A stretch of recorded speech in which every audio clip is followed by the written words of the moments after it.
চলতি সপ্তাহে ঘোষণা হতে পারে ত্রয়োদশ জাতীয় সংসদ নির্বাচনের তারিখ। 14টি রাজনৈতিক দলের সাথে বৈঠকে এমনটাই ইঙ্গিত দেন প্রধান উপদেষ্টা ডক্টর মোহাম্মদ ইউনূস।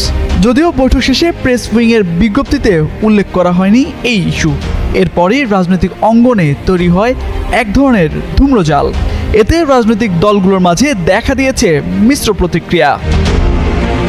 এ বিষয়ে বিএনপির স্থায়ী কমিটির সদস্য ইকবাল হাসান মাহমুদ টুকু গণমাধ্যমকে জানান, প্রধান উপদেষ্টার 14টি রাজনৈতিক দলের সঙ্গে বৈঠকে আগামী 4-5 দিনের মধ্যে নির্বাচনের তারিখ ঘোষিত হতে পারে বলে যে ইঙ্গিত দিয়েছেন, সেটিকে ইতিবাচক হিসেবে দেখছেন তারা।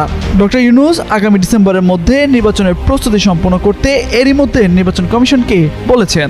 এর মানে আগামী ফেব্রুয়ারিতে নির্বাচনের যে কমিটমেন্ট তিনি করেছেন সেটা তিনি রাখবেন। কমিশনের সঙ্গে বৈঠকের বিরতিতে জামায়াতের সহকারী সেক্রেটারি জেনারেল হামিদুর রহমান আজাদ বলেন, নির্বাচনের তারিখ ঘোষণা নিয়ে প্রধান উপদেষ্টা কিছু বলেননি। রাজনৈতিক দলগুলোর সঙ্গে তার সাম্প্রতিক বৈঠক নির্বাচন নিয়ে নয়, মূলত দেশের সামগ্রিক পরিস্থিতি ও মাইলস্টোনের দুর্ঘটনা নিয়ে করণীয় প্রসঙ্গে এ বৈঠক। 3টি ধাপের রাজনৈতিক বৈঠকের 2টিতে নির্বাচন নিয়ে কোনো কথাই হয়নি। তৃতীয় বৈঠকে এ নিয়ে কথা হলে অবশ্যই সরকারকে ব্যাখ্যা দিতে হবে। ঐক্যমত্য কমিশনের সঙ্গে বৈঠকের বিরতিতে এনসিপি সদস্য সচিব আক্তার হোসেন বলেন, সব দলের সঙ্গে আলোচনা না করে নির্বাচনের তারিখ খোলাসা করা যাবে না। এ নিয়ে সবার মতামত নিতে হবে। নির্বাচনের আগে বিচার ও সংস্কারকে দৃশ্যমান পর্যায়ে উন্নীত করা প্রয়োজন বলে মনে করেন তিনি। একই সঙ্গে লেভেল প্লেয়িং ফিল্ড নিশ্চিত করার মধ্য দিয়ে নির্বাচনের ঘোষণার দিকে যেতে হবে বলেও দাবি তার।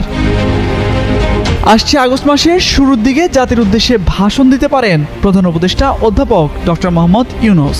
রাজনৈতিক বিশ্লেষকরা মনে করেন, বিদ্যমান অস্থির রাজনৈতিক পরিস্থিতিতে প্রধান উপদেষ্টার আসন্ন ভাষণে নির্বাচন কেন্দ্রিক অনেক নির্দেশনা আসতে পারে। এর মধ্য দিয়ে রাজনীতিতে নির্বাচনের দিনক্ষণ নিয়ে সৃষ্ট ধূম্রজালেরও অবসান হতে পারে। তামজিদ মির্জা, যুগান্তর নিউজ।